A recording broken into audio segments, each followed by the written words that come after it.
So back to where we are. Yeah, so to openly discuss a session that's a bit sensitive because it's about funding, it's about quality, it's about internal prioritization. We want to discuss the impact of reduced funds on the humanitarian sanitation sector and how this sector should deal with that. We have 1.5 hours, a little bit less now that we started a bit later. And we have a couple of efficient session outcomes. The first one is that it would be good to have a shared understanding of the problem that we are all facing relating to reduced funds, but also how it impacts our organizations and programs that might be different.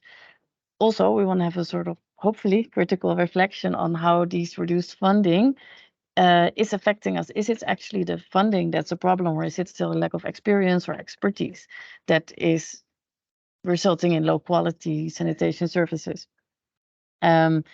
Hopefully, maybe it's a bit too much to ask for, but if possible, it would be good to have an identification of potential actions for the sector to be taken to address the issue of reduced funds for sanitation, and specifically those for long-term responses. And then we will we will finish with introduction of BHA on the project, a research project that was submitted by FSM TWIG partners in the third work stream. They got funding for BHA, and they're going to research how emergency sanitation activities can be better prepared for long-term services. So that will be the closure of this session. Before I will ask the speakers to introduce themselves, I will talk a little bit about the modality of this session. So the idea is to, we invited a couple of speakers of who the FSM TWIG management team, and I think that they have a valuable addition to this discussion. So they are here, and in a second I will ask them to introduce themselves. And after we finish this introduction round, we're going to discuss 3 topics. One is the problem statement, then it's what the actual issue is, and then what should be done. And we will use statements that will be discussed. And those statements are not at all reflecting my own opinion or the opinion of the FSM TWIG. These statements are to be used to guide a conversation and to talk about the most important aspects that are currently affecting the quality of sanitation services in humanitarian setting, but also linked to this funding topic. The speakers are going to have a discussion on that. If you in the chat or by yourself have something to add, feel free to speak up. You can raise your hand and we'll try to make it an open discussion and a discussion as open as possible. While I will ask the speakers to introduce themselves, I'll stop sharing my screen for a second because I want to change modality so I can share my screen and still look at the chat. And I'm going to give the word first to Esther, who hopefully is still close to her camera so she can show herself because she'll be on the road in a second. Yeah, so over to Esther. Awesome. Yeah, thanks. This is coincided with other events that I need to move to. But hi, everyone. I'm Esther. I am based at UNICEF's supply division in Copenhagen, and my focus is on innovation. And in particular, we've been looking at the role of innovation in emergency FSM. And so I'm going to be bringing that perspective to the chat for today. But yeah, just more generally, I'm a water and sanitation engineer. Many of you know me, who's been working in this space for a while in different areas. Thanks. Over to Biserka. Okay, my name is Biserka Pop-Stefania. Nice to see some of the familiar faces and names. I'm a Watson advisor working with MSF based in Amsterdam, and yeah, still supporting a number of missions that we are dealing with fecal sludge and in general sanitation management with a lot of challenges that are happening there. Thank you. Over to your colleague, Francois. Good afternoon, everyone. Francois Quick, Watson coordinator with MSF. Worked with Marij as well in Mozambique during our cholera response 4 years ago. And my previous mission, I was in Bangladesh, Cox's Bazar, where we were also involved with FSM. Nice to meet you all. Thank you. Antonio?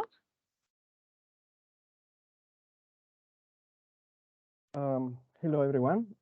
Thank you, Marish, for the invitation to this. So my name is Antonio Torres. I'm the Global WASH Coordinator for IOM, for the International Organization for Migration, and this topic is very much of interest for us, for IOM. Do you hear me well? Yes, because IOM is one of the largest agencies implementing WASH activities globally, and of course, sanitation, full chain sanitation services is key in ensuring that we are protecting our population that we're serving. So definitely looking forward for this discussion. Thank you. Thank you. Handing over to Joseph. Yeah, hello everyone. I'm very happy to be here and thank you for the invitation. I'm currently the WASH program coordinator for South Sudan. And the topic today is very relevant for IOM South Sudan and our WASH activities, because we do have quite some activities related to the full chain sanitation in the two largest IDP sites in South Sudan. And we do have a lot of problems with the reduction of the funding of the emergency donors. So I think I'll be here especially to try to share with you a little bit of the really on the ground, experiences and how we are trying to adapt to it accordingly. Over. Thank you. And then Andy.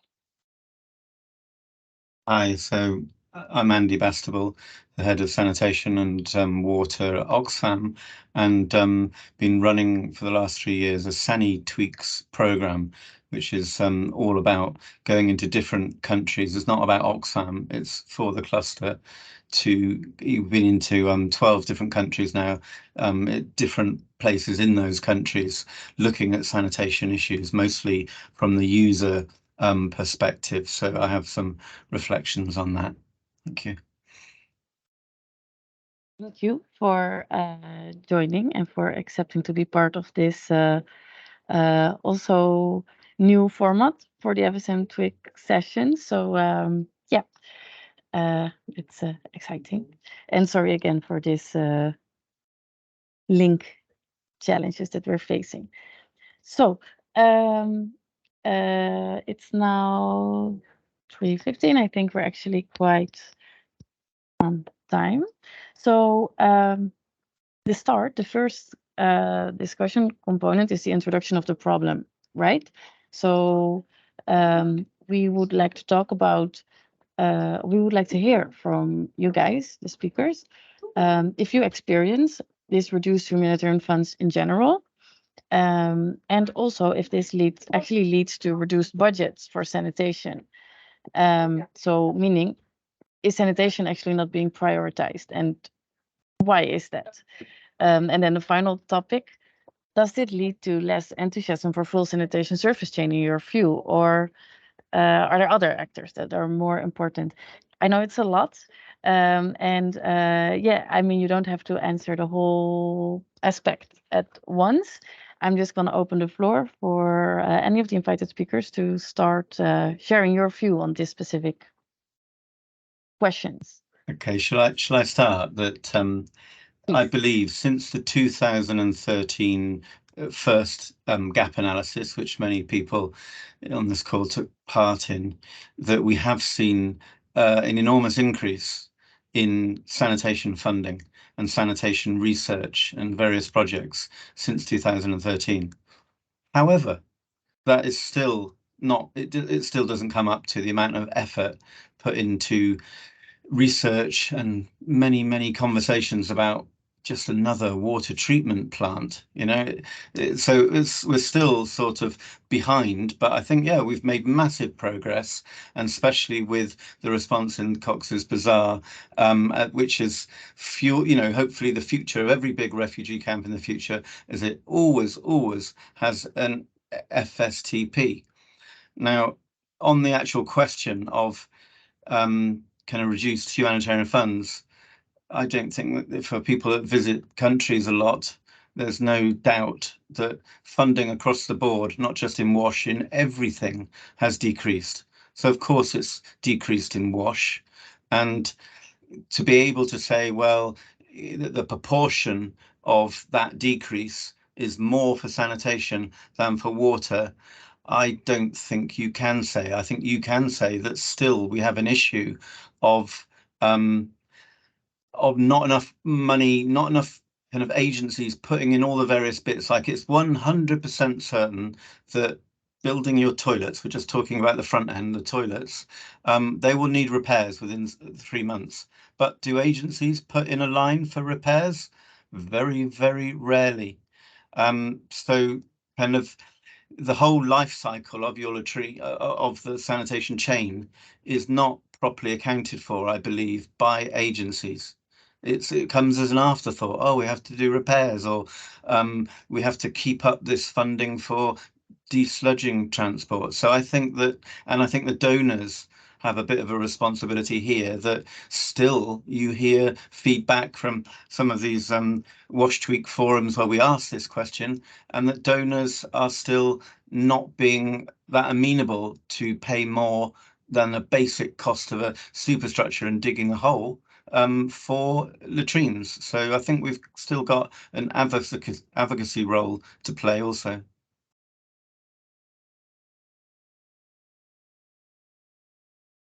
Thank you. I see Antonio's hands up. Thank you. No, I'd like to take, sorry, my video is not on. I'd like to take the perspective of the humanitarian planning cycle and looking at the HNOs and the HRPs. First, the HNOs are not giving too much of evidence for us to implement a full-scale sanitation chain services. The data that is being utilized is macro level, and this is the basis for planning. And then when we talk about the HRPs, I regularly see an HRP that is fully committed at the end of the HRP period. So actually, we are not being able to fundraise the planning figure of the HRP, and the HRP, which is based on the HNO, probably is not indicating the full extent of the needs and the requirements that are for not only for sanitation, for WASH generally. So we have is a structural problem of planning. And then when it comes to sanitation, we have a problem of prioritization and also understanding what is the complexity of the sanitation services. And I think that many people that are working in this sector are still thinking 10 or 15 years ago when sanitation is latrine, and not understanding that sanitation requires a multi-stage level and interdisciplinary approach that is not going to be resolved by this limited funded and limited funded that is not providing the sufficient expertise and the sufficient resources to think in the long term. So yeah, my point is in the planning and the data that we utilize and how all this is rolling, no, as this effect that is not conducive for progress. Thank you. And maybe later I'd like to, maybe we can talk a bit deeper about exactly what type of data we are missing and also what's required to get that. But I'd like to give the word now to Francois. Yeah, thank you. I was also actually reacting to the abbreviations that were used, but I see in the chat that they have already been answered. Now, I only want to say that I agree what was mentioned before A lot has changed in the coming years. Temporary refugee camps have become more permanent cities nowadays. Looking at the Cox's Bazar example, if we don't get a grip on this, and if we don't start budgeting and managing our budgets accordingly and advocate for everything, then I think we're really, really behind on everything. It will be difficult to catch up. Thank you, Joseph. Yeah, thank you. Yeah, so maybe now to share with you guys like the situation we have in South Sudan. So just as I was saying, in South Sudan, we are working in the two largest IDP sites. So one has around like 140,000 people and the other one is 40,000 people. And what we're trying to do there is basically like the whole process, right? It's the latrines, we do the dislodging, and then we have a system of waste stabilization ponds. So I like very much the point that Francois has said, because at the end of the day, it's basically like a city, right? I mean, we're doing other waste services, but when we talk about the sanitation, it's the scale is like a city. So then the situation we have right now, to link it up, if we experience the reduction of humanitarian funds, is that we have been for quite some years responding. So it's a protracted emergency response, but our emergency donors, they have already told us that next year they are going to cut by half the amount of funds available. And I do totally agree that we need to advocate and we need to do it in an effective way and so on. But right now, the reality that we have is that the needs are the same, if not more, at country level. But the services that we have to do, we cannot escape. And I will elaborate more on the next questions on that. But we know for certain that our main emergency donors, all of them, they are going to cut 50% of the amount of funds. So yeah, of course, when it comes to the prioritization, still we're trying to adapt and we're trying to find ways to adapt as much as possible. But when the time comes that we actually have 50% of the money that we had last year, if we have to prioritize, we will definitely have to prioritize. We will start maybe with hygiene promotion, then we will, it's not that we will delete block completely components, because I don't think that's possible, but we will have to consider deliver the same thing, but in a much poorer way, like maybe in a substandard way, because it's the only thing we'll be able to do, because we cannot not do the sanitation response. Over. Yeah, thank you. That is indeed, thank you all, by the way, but just specifically responding to the last point of that quality cannot be met. I think it's a quite huge comment. Andy, please come in. Yeah, my thought from what Francois said was, I think, you know, that when do we get a short-term refugee camp? Hardly ever, maybe 5%. So 95% of all camps become small towns. And therefore, we need to think differently right from the very beginning. While there's been all this effort played, and Uganda and a bit of Ethiopia has done well on kind of trying to get water utilities to take over water supplies, there is no kind of thinking around kind of sanitation of the long-term operation and maintenance costs of sanitation. And again, Cox's Bazar kind of is leading the way, I guess, in trying to think about these things. However, in most places, right from the very beginning, you think, okay, how can we decrease the enormous yearly, or in the first phase, every 3 months, desludging costs? You know, transfer pipelines, yes. Biogas, yes.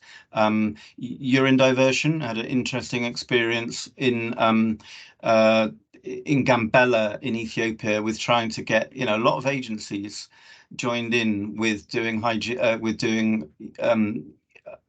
compost toilets, in a view to the 4 families that were using one toilet would be able to empty their own vault after it had been there for a year. But because of the lack of promotion, the families just waited for an NGO to come and do it for them, because that's what they've been used to. And there wasn't the promotion that goes with it. So I think that there needs to be, like in water, we want to set up kind of elevated tanks or whatever that will stand the test of time and have a very low OPEX. That's what we need to do at the start of an emergency, is build toilets which have the lowest possible operation and maintenance. And that doesn't mean they all have to be UDT, but it means there has to be some thought about transfer systems and the desludging element and the final deposit site, which I still think, after all the good work that's been happening, is not embedded enough in NGOs kind of on the field level, and that we do have this problem in trying to get our thinking from the headquarters level to the field level. Over. Thank you. I think Biserka is next. Yes. Just to follow up on, to continue where Andy, what Andy was talking about, I fully agree with it. And just to point out, and in a combination to that, to point out on the most recent crisis that we are responding in DRC in Goma, we have a huge, close to 300,000 people being displaced. And we established fecal sludge management. And as part of our strategy, we run it for a period of time, and then we look for a handover partner. For the water supply, there was no problem to hand over. For sanitation, for the FSM, we are still struggling, even almost after 9 months since it was established. And it's not like we have given up on the handover aspect, but it's just not happening. There is no, well, I'm not saying that there is no interest, but definitely for me, it's a sign of lack of funds. And the other thing about the, still following up on what Andy was saying, the design of the latrines. We are occupying a space for a specific latrine. Why not make it proper? You know, in the past, in the previous crisis in North Kivu, like 10 years ago, more than 10 years ago, whoever ran to Goma in the vicinity of Goma town, we found them now as already they're living in Goma. They're citizens of Goma now, 10 years later. So the government was saying, and the same thing happens now in South Sudan for the last few years. The government kept on saying, oh, it's safe to go back home. Just like the government of South Sudan is saying, it's safe to go back home, and these POCs, they never go down. And, you know, the numbers are actually increasing. So sometimes we have to also look at the impact that the government statements are making on the way how the donors are looking at the situation in the ground. And this has to be explained to the donors from the experience that we are seeing on the ground. I'm just thinking, somehow we have to change our mindset, not to think like we were thinking 20 years ago. Things are changing, and there is quite a lot of investment being done in research, but in reality, with hands-on doing sanitation, we really need a lot of work to do. For now, that's all from me. Thank you. The many things, and I think also just one quick response is that what Andy and you've been saying is that be prepared to build the right technology and solution at the first moment, but of course you need funds for that too, huh? It's not, yeah. Antonio? Yeah, I'll be quick in this one because I don't want to repeat too much on what Andy and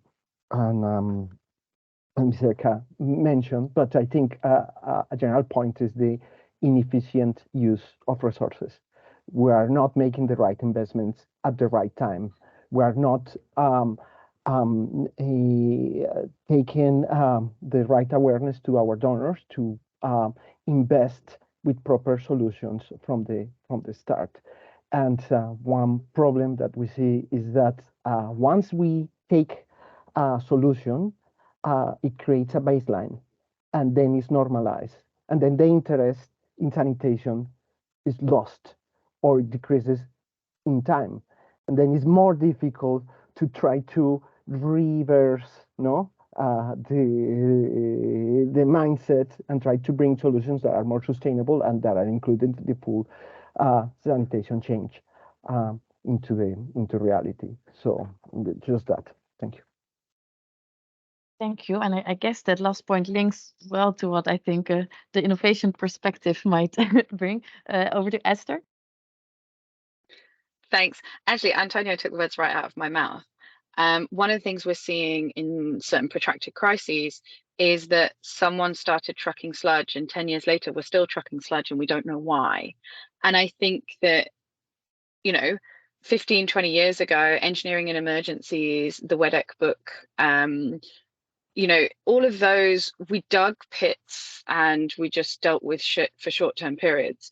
I think the reality is, as Andy says, we need to stop talking about emergency sanitation, which equates to pit toilets, and talking about small-scale systems or service delivery. And we need to get the sheer volume of what we're talking about in line, because one of the things I try and do with all the innovation work is try and get a cost per person. And it's really interesting how provocative that can be. We know that fecal sludge management costs more than water, but when you put the figures there and you show people that this is going to cost more than water, they're just like, yeah, but it's not forever. And the challenge we face, nobody's mentioned it yet, which is interesting, is the permanence that we're allowed to design for. Often we're not allowed to design permanent systems. Everything has to be semi-permanent and it has to be designed for a certain period, or governments like nothing beyond 2 years. And we need to think about the language and the way that we do this. I think Cox's Bazaar was phenomenal in the fact that within the first 9 months we were talking about long-term systems. But how do we do that for the emergencies that have been going on for the longer periods, for the Ugandas, the Maiduguris, the Pembas? How do we change the narrative when people have kind of bedded in with what we're talking about? So yeah, that's kind of the challenge from my perspective. Thanks, Mariah. Thank you. So there's no hands up. And I think this first round of input, I think we got the problem straight right, like the fact that reduced budgets are an issue. That's felt and I think acknowledged by most, that sanitation is not being prioritized, that we're not meeting quality, but also that we might be not using resources efficiently and not looking for that service that's required. I think all came up, and I hope we can talk more about that, because now we will move to the first round of statements. I think starting with the first one, and I think this discussion, so the next few minutes we will be talking about if it's actually funding that's the issue, or that we are maybe having too high ambitions, or that our expertise is still lacking, or that there's any other issue that's in addition to funding, or maybe instead of funding, causing these problems. So the first statement is on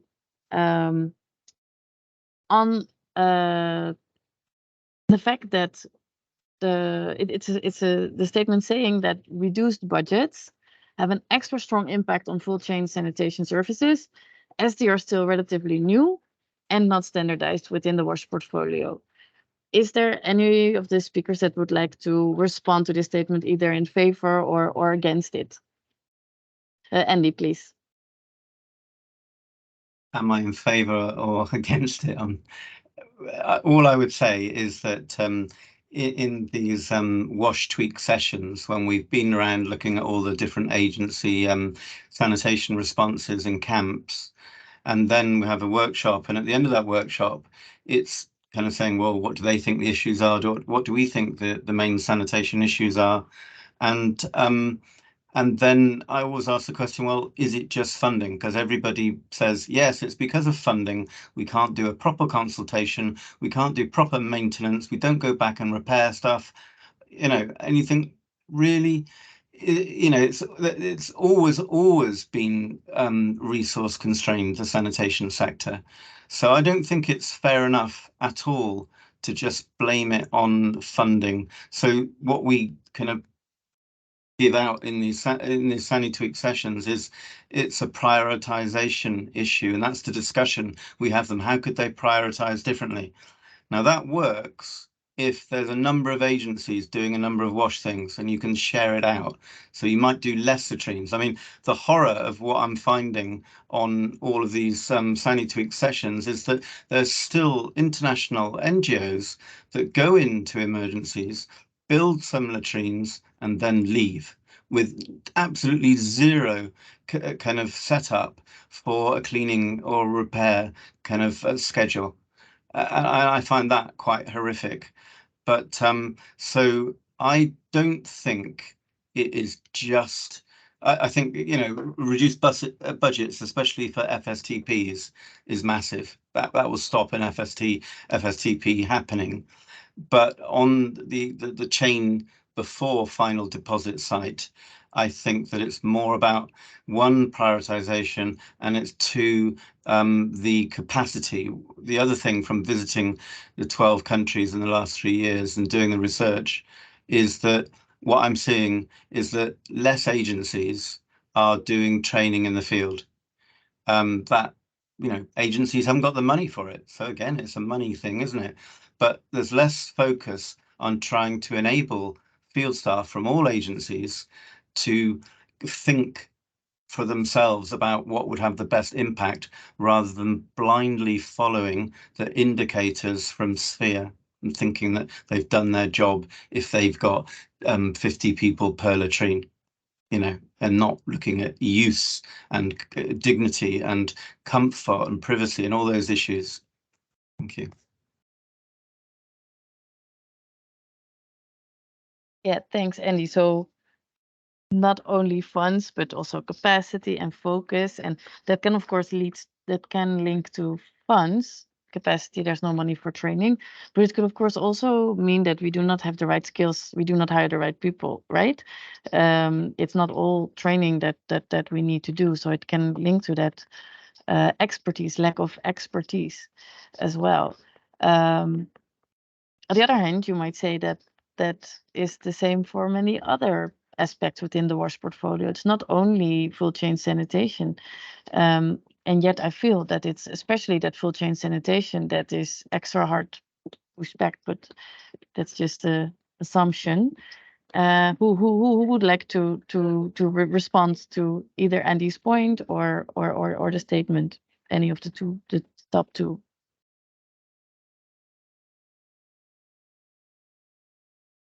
You know, Berserker's got a hand up, yeah? Oh, really? I didn't see that. Sorry, Biserka. It's okay, no problem. Actually, I wanted to drop another bomb in our conversation.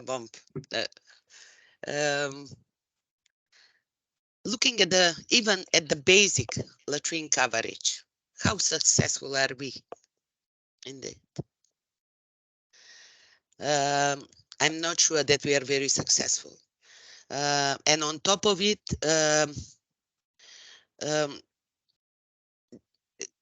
just thinking about the indicator of 50 persons per one latrine.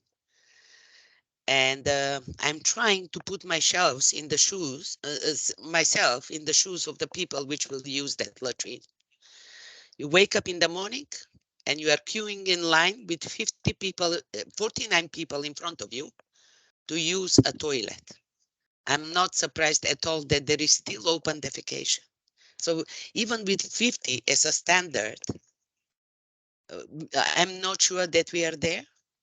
And even 50, even if we are there with 50, I'm not surprised if people are still practicing open defecation. So for me, these are all signs that, yes, it is true that the funds are reducing.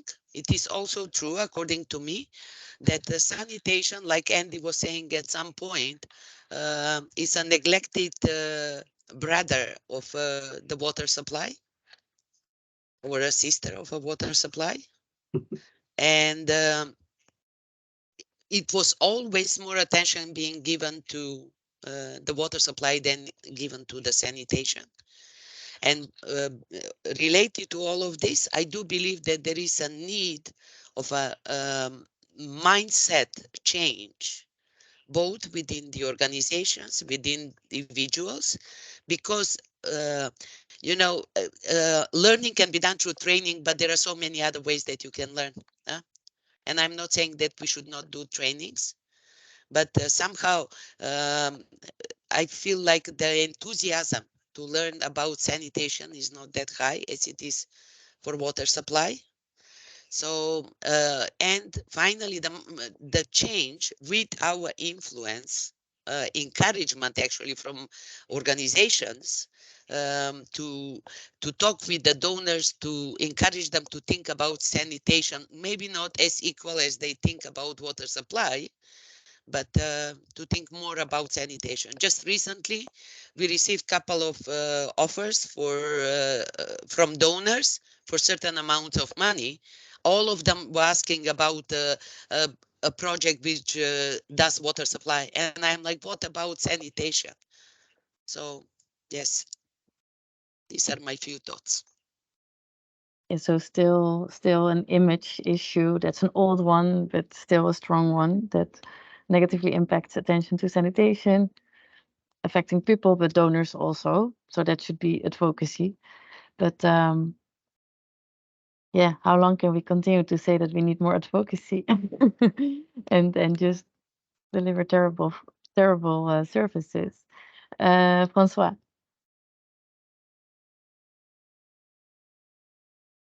Yeah, thanks. Yeah, just to copy a bit on Bizerka without repeating too much. Of course, with 50 people per toilet, that's actually a standard that's already quite outdated, and they're also the minimum standards. I mean, ideally, as I've learned, you want to have a dwelling or a family per toilet, but yeah, if you don't have any space, where do you go?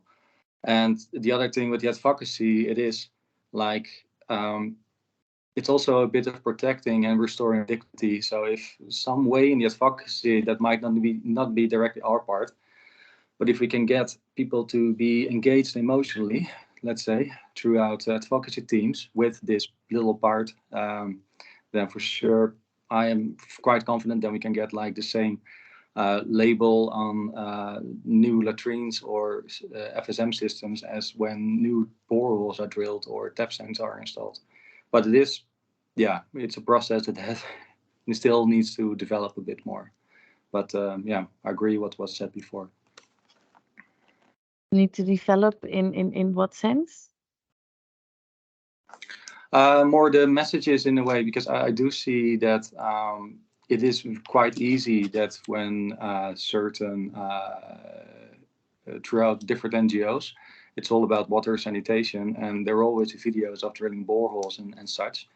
However, I do think like with responses like cholera responses or anything, also have disaster response. We really, I think, in the media and everything, it also needs to be highlighted that sanitation is actually that's like the foundation, and then the rest will come, in a sense, because yeah, before you know, you have a larger settlement, and then we still have ways to go to improve the situations, and people will adapt, but it's what certain living conditions, everything is affected in a way. And then, like I mentioned before, if we can get the donors also to understand that there's a really big chunk of like the protecting of the dignity of the people, then I think we might be going in a good direction. Yeah, thank you. Antonio?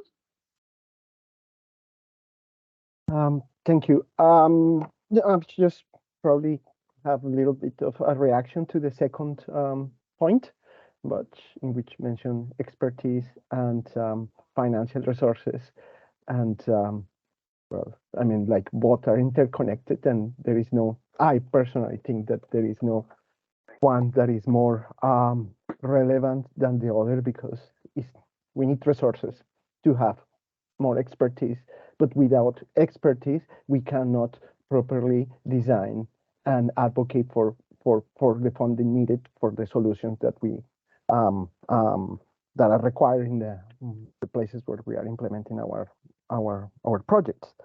And in terms of that, I think that we need to make sure that we take leverage of the dynamics that we're having now in this new humanitarian kind of context, that is bringing us more emergencies that are urban, and also more emergencies that are multi-layered, yeah, with different populations, and try to bring more partnerships and more private sector capacities to do some of the strengthening in terms of the capacities, yeah, that are needed, so we can learn from them, but also utilize them as our collaborators. And just a small point about awareness as well. I think that in sanitation or in the WASH sector, in the humanitarian sector in general, we are more reactive than proactive, and the consequences of poor sanitation are just highlighted when there is an outbreak of the disease. But we are not doing like much before or in preparation of that. So probably advocacy needs to be heightened in terms of trying to highlight the cost that we will be saving in terms of what is spent in controlling and stopping the disease outbreaks. Yeah, if those investments are made before. Yeah, I think that's it. Thank you. And yeah, no, just to quickly respond to what you said about the partnerships.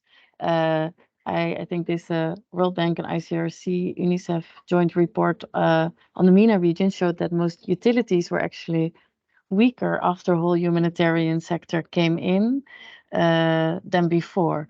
So I think that's also a very valid point, that we need to look more towards specifically utility partnerships, both to improve quality, get expertise, but also to empower those utilities which we required to achieve the SDGs in general. Thank you. Joseph? Yeah, thank you. From my end, maybe just to reflect a little bit regarding to the importance of the lack of financial resources is also like the nature of the emergency and the timing, right? So, and maybe the answers of each of the questions, they will vary a little bit depending on that, because it's not the same at the early onset of an emergency, which has attracted a lot of attention, where you have a lot of resources, to be in a situation where you are actually in the opposite. You're in a protracted emergency where you have already invested, and actually the attention of the donors and the amount of funding is reducing. So that's something that is, I think, important. Also, like the scale, because it's not either the same to have 300,000 or 100,000 people, where in a protracted situation, you are in a wicked problem, because you cannot escape. You cannot just stop doing sanitation services and dislodging, even if the system is a little bit obsolete, but you cannot just stop, right? And you cannot stop doing the treatment. So what happens in this situation where we have these 100,000 people, and the amount of funds that you have, it gets reduced by half. So in this type of situation, I would emphasize the criticality of the lack of financial resources, right? Because I agreeing with other speakers, if you have financial resources in this time, even if you don't have it in-house, you can get an expert and you can think about it. You can also try to improve the infrastructure and make it more durable if you have financial resources. But what you are not able to do is to escape this reality of actually providing sanitation to 100,000 people, because otherwise it's going to, the risk of an outbreak is going to be very high as well. Over. Thank you. That's yeah, clear contribution. And Esther?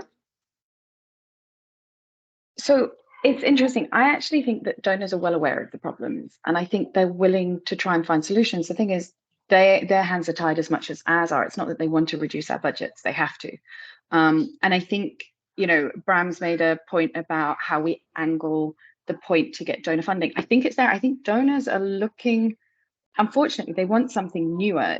I think they struggle to go to their budget holders and say, "Hey, we're doing the same thing again."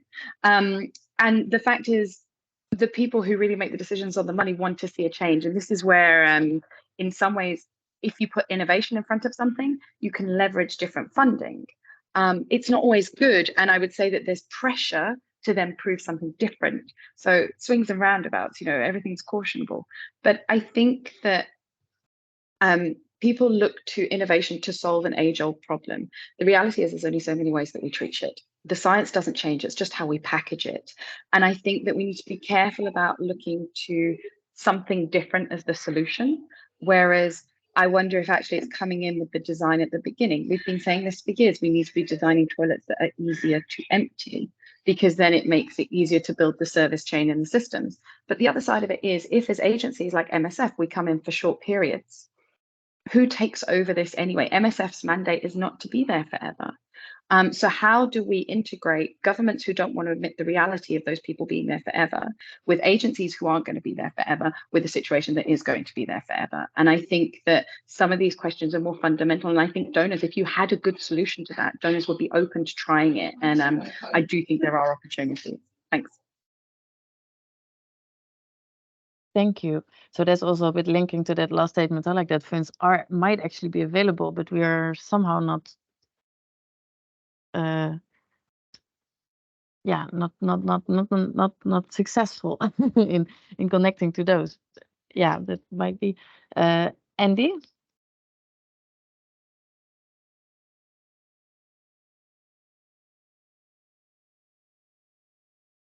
Yeah, it's fairly obvious that it's easier to raise money for water than it is for sanitation, just by the people understand water processes so much better.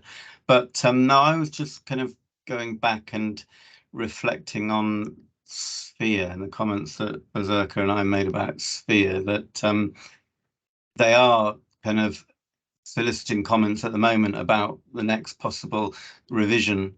What was that? That would be Sphere number 5. And I must admit that I've changed my views over the years, having been involved in it all the way through for the WASH chapter, that, I started off thinking that the indicators should be achievable. And I was always arguing for that. And I think both UNHCR and UNICEF were arguing that they should be aspirational. And now actually I'm agreeing with them that it's, as much as we try and push, people should read the guidance notes, and it's the minimum indicator. They don't. They get to their 25 or 50 people per latrine, depending on the phase of the emergency, and then they stop. And that overwhelmingly, the response from the Sani tweaks and the sort of different responses, same old shit paper, and the 2021 gap analysis is overwhelmingly the people that we're serving just always say they're not enough and they're bad quality. So, we have got a problem here. Now, I'm not sure that it's all about blaming it on Sphere, but Sphere still is the most used document there. So I do think that, for all the years of Sphere, we've debated, how do we get people to read the guidance notes? How do we get them to think for themselves about what is the impact we're trying to get? Reduced kind of disease outbreaks. And then you could add others, dignity and all those things. But it's a real problem. And I hope that we can, on the next version, have a bit more thinking about, yes, do we have more aspirational indicators? How better to linking the guidance notes to each indicator so people don't blindly follow them. But I think that would help, but it's not the only answer, is it?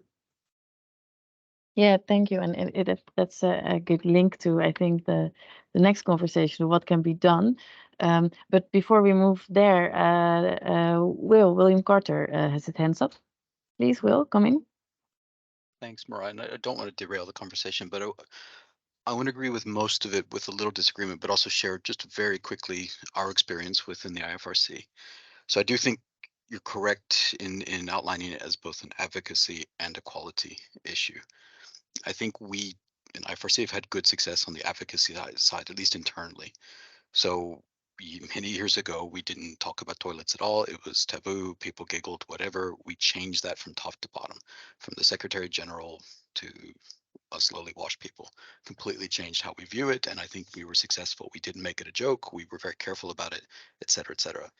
We also did a lot of using internal mechanisms of putting it on the agenda, literally in the plans. If it's not in the plan, if it's not in the proposal or the plan, it's not going to happen. And so we did block funding going to earthquakes and whatever if there was not enough toilets in there. I think we've been successful with those two things, and I think those are things I would highly recommend to anyone on this call that has an organization that maybe doesn't value sanitation, either with your senior management or the people on the ground, because I think that's often where the problem lies. We're so busy on the water side that we ourselves sometimes neglect the toilets, let's be honest.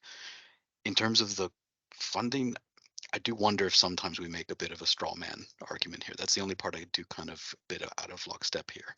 I do wonder how much USAID and ECHO really do count the pennies more on sanitation. We can argue about that. I'm sure there's plenty of exceptions, but I do think when the toilet people get together, we sometimes work ourselves up a little bit about this.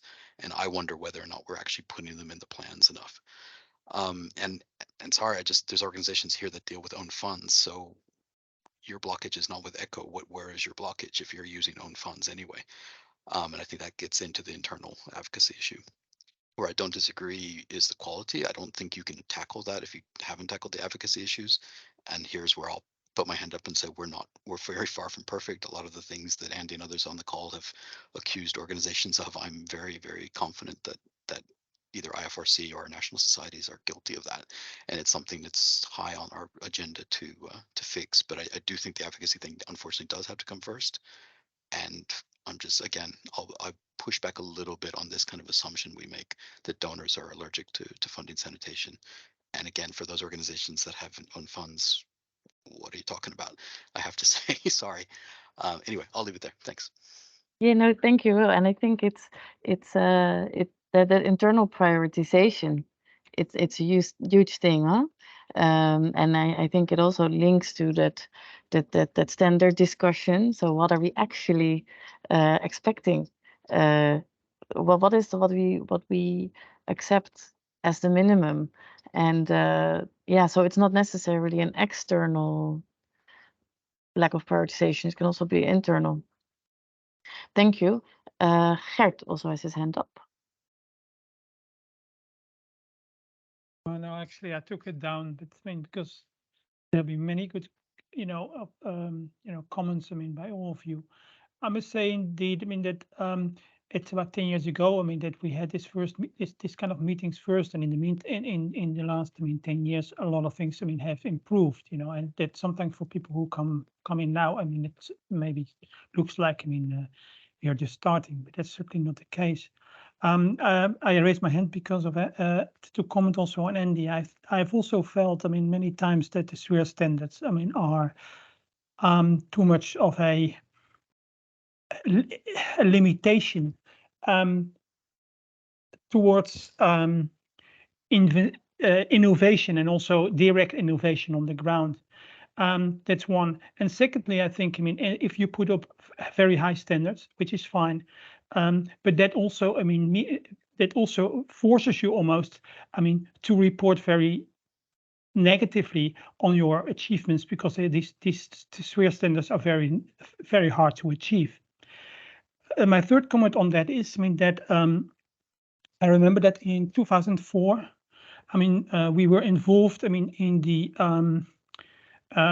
revision, of the WHO guidelines, for and at the time, we had basically the reason, for that revision was, that the guidelines, as they existed before that time, were not realistic. And therefore, nobody, you were using them, or very few people were using them. There were actually, most people, were saying, well, they are, these standards are too high, and therefore, they ignore them, and there were no standards at all. So there was a revision, with the idea of, let's look at practice and see, what is feasible, and take that as our starting point. And I think, I mean, and this memory came up, I mean, when Andy was, bringing up, I mean, this issue about, I mean, the SWIR standards. Thank you. Yeah, thanks. Of a bit of institutional memory. And Gert and William, maybe you can still introduce yourself in the chat, as we didn't take proper time to introduce you. But thank you for your contributions. I think Francois' hand is still up, right? If that's correct. And maybe I'd like to have that as the last comment before we move to the final topic that has actually already been touched upon. Yeah, I also want to talk about the sphere standards. No, I want to compliment Andy a bit on with a recent example in the Bangladesh in Cox's Bazar. When going to the sector on a regular basis, being in touch with the other organizations, I could notice that the goal was really to have the 25 liters per person per day, which was not achieved in all camps, but there was a lot of effort. But even then, it has shown that more than 40%, certain camps, 70% of the people in the camps, they have some form of scabies. So, and I had a discussion in the wash sector, like, sure, in these camps it's green and yellow, which is acceptable almost with your water supply. You don't know what the people have back home. You don't know their hygiene behavior. And if you're going to say now that it's a health sector issue, then you should also understand that if people can shower only once a week or do the laundry every 2 weeks, that also doesn't really contribute to everything. So it is a bit the practical example that I noticed, that there was really trying to reach those 25 liters per person per day, and that's it, no further. But it was really like it goes a bit further and beyond than just the numbers per indicated in the sphere standards. Oh, thanks. Yeah, thank you. So if I move to the last part of this discussion, like what can be done, one of the statements is that it would help to prioritize sanitation services if sphere standards would include guidance on full chain sanitation services more explicitly. And that's of course a little bit different than having higher standards, so a little bit more ambitious standards. But the point is, yes, we need maybe stronger sphere standards to help guide internal or external prioritization processes, and maybe put the mindset right. It's one thing. Esther? So unlike the others, I have always loved the sphere standards. I think they're great, but I think we have to remember how they're applied and used. They are standards for guidance, and I think that's where their strength is.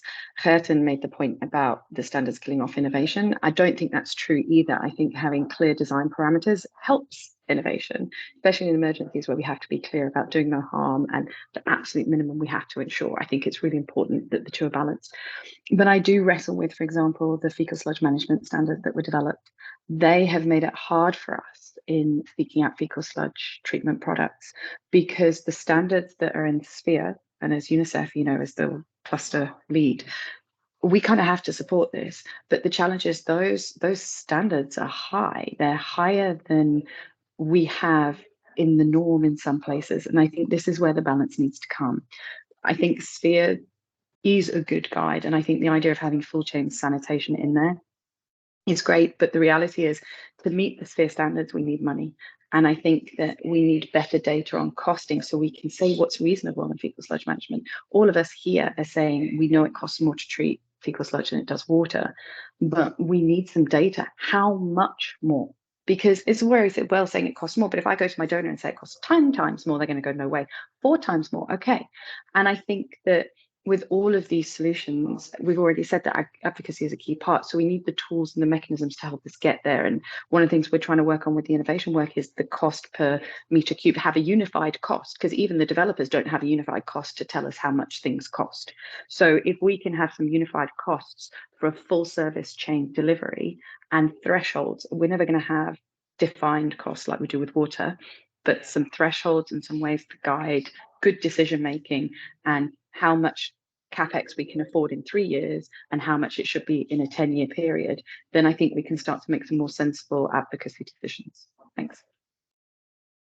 Yeah, thanks, Esther. So clear data. And I mean, as Gert said, it's not a new conversation, but I think that proper data on long-term implementation, that's what we now should be getting, and maybe this is the time for that. So yeah, thank you. Andy? Yeah, well, I don't disagree with what Esther's just said. I kind of think that it has to be so much more than just getting the facts and figures. I remember the cholera task force went around many countries sort of saying, right, if you invest X amount now in cholera, then you're going to save many more millions in the future in your country. And that has very little effect at the country level with the kind of, elections every few years and stuff. And it's a bit the same with our donors, isn't it? That they're not stupid. They know that kind of clean environments will lead to less disease, but they've got their hands tied with their sort of bosses. So that's a tricky one. I want to reiterate what I said before, really, that just changing the sphere guidelines isn't enough, that we need to get a bit back to basics. And back to basics on sanitation is not a very attractive proposition as it is. It's boring. People want, new sort of machines that'll eat up all the poo and leave nothing there. Whereas actually it's about the people. And it's, the whole thing about the SaniTwigs approach is trying to put the aid worker in the shoes of kind of the people they're trying to help. And that I kind of think that if there was more disgust at the sort of toilets and the sort of shit that's left around on the desledging sort of thing from our aid workers, we might see more. So more response. So I'm saying, yes, we need the facts and figures. Yes, we need alterations to sphere. But I think that when COVID came along and we all went to online trainings and stuff, I think we've lost something that we need to get back into some good interagency or individual agency, or the cluster should make more of an attempt to do some good face-to-face training, because everywhere I've been recently, there's a real demand for it. They feel like they've been left out in the cold for 3 or 4 years and no one's sort of, had that sort of discussion with them. Over. Yeah, you feel that really resulted in quality challenges. Yeah, thank you. Claire, I think your hand was up as well. Yes, I was wondering about this data and evidence. Which should be the targeted audience? Is it donors or it's like public utilities? Because you were underlining the fact it's sometimes difficult to have them on board to hand over facilities, but we are also facing challenges in like implementing long-term solutions. But I think what can be very useful, it's from the first stage of an emergency situation, it's to go to see the public utility and the public institution and just to show them some evidence on other crises. This is the amount of money which is spent in average for desludging, and this is a missing opportunity for you. We can come with a very strong message. People are going to stay in your country and you have two options, either to refuse and to put some obstacles for long-term sanitation, or to go on board and to be a beneficiary of this money which is going to come in your country. I think there is a real advocacy message to prepare for a public institution. Yeah, thank you, Claire. I agree, but at the same time, I also think that we need to acknowledge that the services that we in the humanitarian sector are aiming for are very often not available for the non-emergency affected people. So those public institutions might actually be considered water sanitation utilities, but they're actually water utilities operating in part of their mandated area. But yeah, no, I totally agree. I think Esther's hand was up, but it's down, or is it still up? You want to say something, Esther? No, I was just about to say exactly what you said, so I don't need to. Thank you. Yeah. So then maybe what I would select, we have like a few more minutes before we hand over to Claire to talk about the long-term research. And what I found very interesting is this question on the do no harm, right? So if we're supposed to do no harm, if safe sanitation working conditions cannot be guaranteed. So I'm actually, this statement, the last one, is really much statement 4 is really much focused on sanitation workers, but I think it accounts for also affects populations. If we cannot guarantee safe sanitation services for the workers and for the people, should we actually be trying? Should we be implementing those half as services that are actually maybe increasing the risks for the people we're trying to serve? Like, for example, what's shown on this picture, people with no security, no PPEs, nothing at all. As a humanitarian sector, should we say maybe no to some services that we feel are required, but we do not have the funds or the capacities or the standards or the expertise to provide safe services? What do you think about that? Claire, I think your hand is up. Me again. Oh, just sorry, because please come this ahead. is this is a discussion we have quite a lot around innovation. One of the barriers to innovation in emergency settings is do no harm. So people want some level of proof that something is going to not make the situation worse, if not improve it. And I think and in the development world, there's a lot of discussion around health and safety of attempters and staff who are involved in this. But it doesn't translate to emergencies because it's like, well, this is better than not doing anything. And, you know, I think it's a damned if you do and damned if you don't situation. But I don't think it's that hard to actually try and support this bit better. But I would actually say beyond just the sanitation working conditions, in our responses in general, you know, Murray Burt used to say that with Cox's Bazar, we know that the grey water systems are being used for shit. So why are we not treating them in such ways? So I think sometimes we do pull the wool over our own eyes just to make our lives easier. It's not an answer. I'm just kind of agreeing with you. Thanks, Murray. Thank you. And it's exactly not something to be answered easily. Claire, your hand is up. Is it a new hand? No, it's an old one. Oh, I'm sorry. It's maybe my connection on my phone. Is somebody else hand up? I cannot see it currently.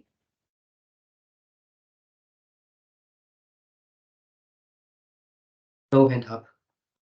Okay, so maybe then I'm just gonna put somebody on the spot. Maybe Biserka. What do you think? If it's very difficult to ensure safe sanitation services, should we actually aim, or should we be honest and say, no, this is a risk of doing harm, we are not going in? Well, for us as MSF, we really want to make sure that our staff is protected, and even if it means additional investment, we wouldn't hesitate to invest in that. So it's a must. If we are talking about the vicinity of the area where we have facilities, definitely this is another thing that we are looking into. We don't want to do any harm even to the houses or neighbors which are around the FSM treatment plants or any sanitation facilities that we have, like wastewater treatment or any sanitation around our hospitals or health centers. So for us, it's a must to provide enough safety for the workers and for the people which are living within the vicinity of our structures. So it's not negotiable. And when it comes to general fecal sludge management, if we are talking about outbreak of infectious disease, then definitely FSM is a must. So, yeah, because of all of the potential risks that comes with it. Yeah, so just make it work. Yes, please. Yeah, exactly. One last thing that I want to mention. I think that in our proposals, when we are approaching donors, we should definitely talk about water, we should talk about sanitation, and we should never forget about the cross-cutting issue of hygiene, which is part of all of it's part of both and it has its own importance. Now, when it comes to donors, we also do as MSF, we are quite strong in advocating, even in front of donors. And what I would appreciate if from the whole group, there are a few points that, you would like us as MSF to pass on to the donors that we know. So when we use advocacy for our improved water and sanitation, even if we don't do it for ourselves, we do it for other organizations. I will appreciate if you give us a few points from your expertise and everything. Where do you want us to talk? What do you want us to talk about? That would help us, I believe, in general. I think that's a bit a wider question, but for sure we will try to summarize a little bit the main outcomes of this session and share as a starter. Francois, your hand's also up. Yeah, just to complement a little bit Bizerka, yeah, I think it's also really good for everyone present, all the organizations in the field, that the moment that we hand over our activities in the field, we have trained personnel. PPE goes along with it, with the whole donation and whatnot, but we really need to have a system in place to make sure that people are still using the same trained personnel, not any other daily workers who are not trained, not using the PPE, and for example, quickly doing it in the weekend, because during the week there will be supervision from other international NGOs. So it's really, really also onto us that with these practices, that we do keep an eye on it. It's not that when we hand it over to, for example, a local NGO, that we also have, we sign a waiver of discharge of liability. We are still part of it. So, and I think we need to keep on giving a good, focus on it. And also we should also keep on supporting these organizations as well. So that was just my part on the whole ethical thing with working. Yeah, thank you. So it's not only, you're saying not only when you're working with the implementation partner, but actually afterwards as well. So thank you for that. Absolutely. Yeah. I'm going to wrap up this discussion, and first of all, I would like to really thank all of the people who contributed to this new format.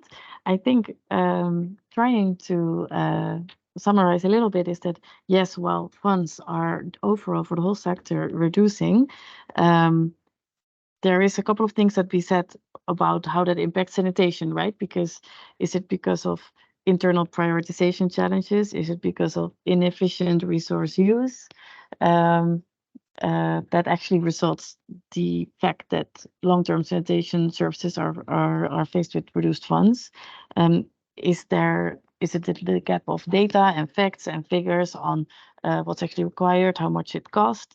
And would that be required for proper advocacy, which would be a good thing, because I feel that every day there is more data on long-term sanitation services, right? So I think as a sector, we can actually do better now on that facts and figures than 10 years ago.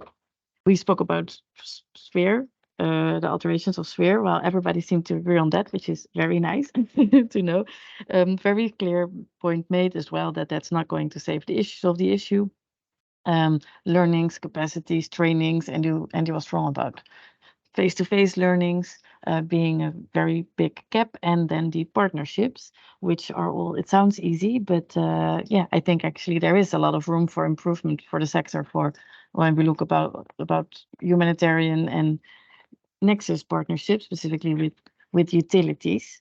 So with that, I'm gonna hand over to Claire and say thank you once again, and yeah, apologies for that link issue. And thank you very much for your contribution. Claire, please come. Yes, thank you, Mara.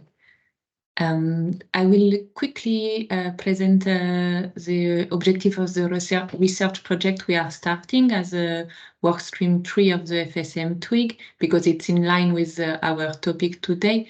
So the subject of this research is to enable acute emergency fecal sludge management intervention to scale up in the stabilization phase. So I will briefly give you an overview of where it's coming from, this research project. So as mentioned, it's an initiative from the FSM TWIG, and in specific the workstream 3 on research, capacity building and knowledge management. And this project is implemented with Tufts University, KAUST, and with the support of Solidarité Internationale as well. Can you go to the next slide, please?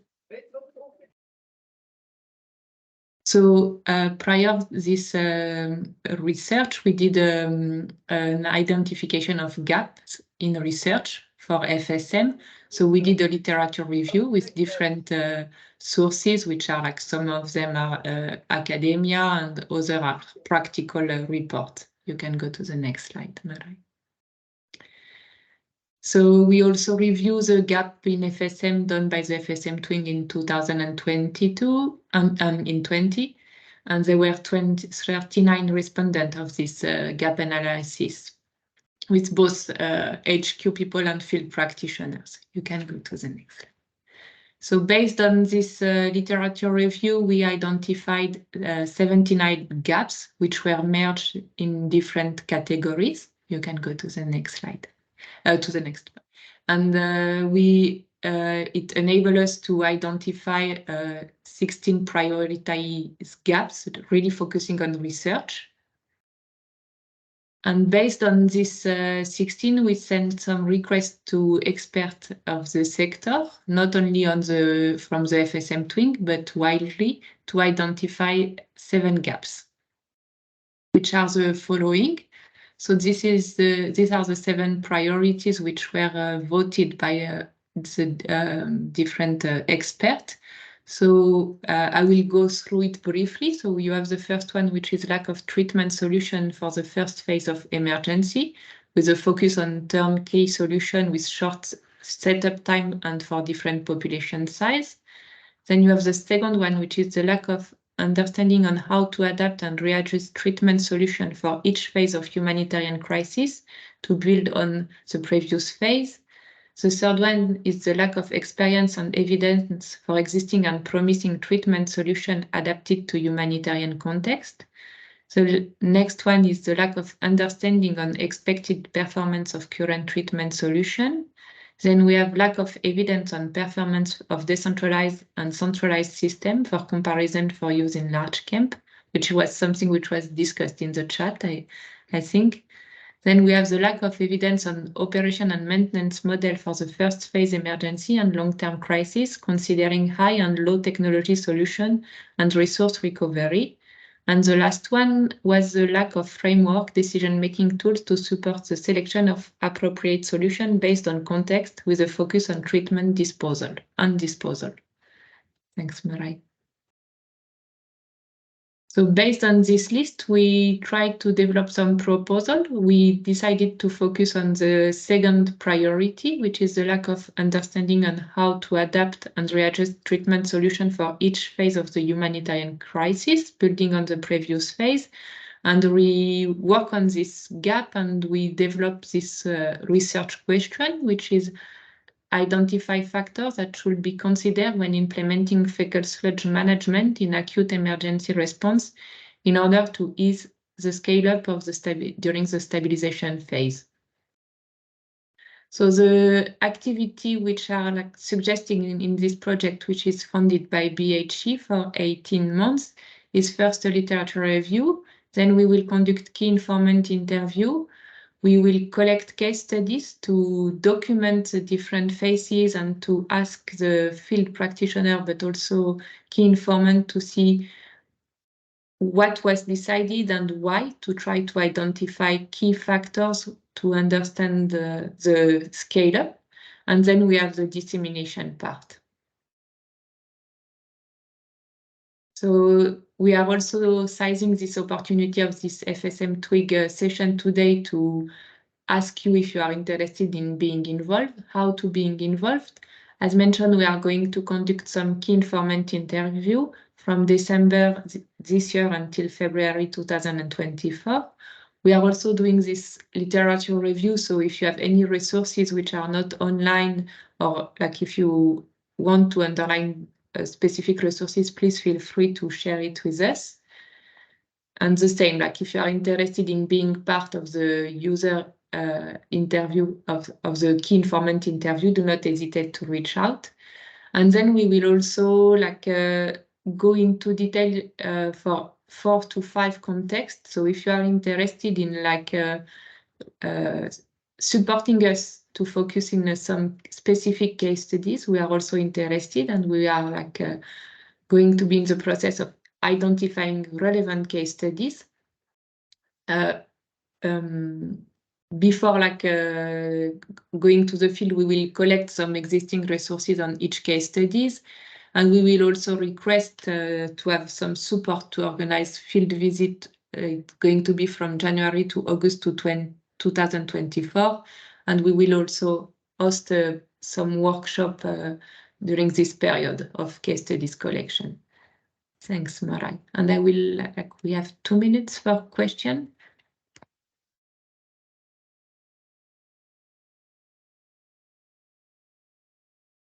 I don't know if there is any question.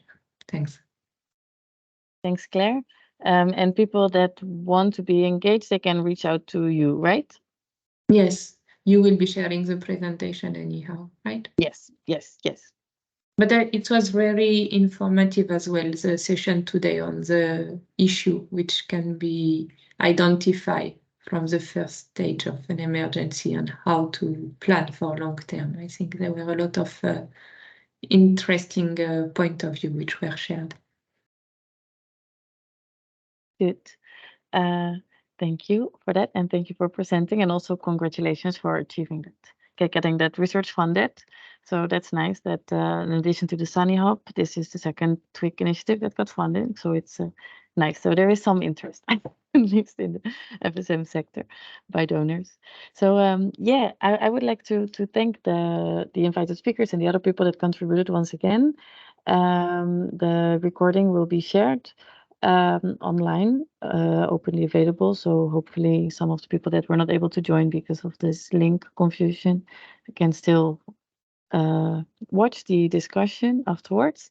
And yeah, if there's no other shout out or anything anybody would like to share, no, I would like to close the meeting, and looking forward to the next one. Thank you very much. Wishing you a nice evening. Thanks, Marai. Bye. Thank you. Bye. Thank you. Thanks for Bye-bye. organizing. Thank you. Have a good Bye-bye. evening. Bye. Bye-bye. Thank you.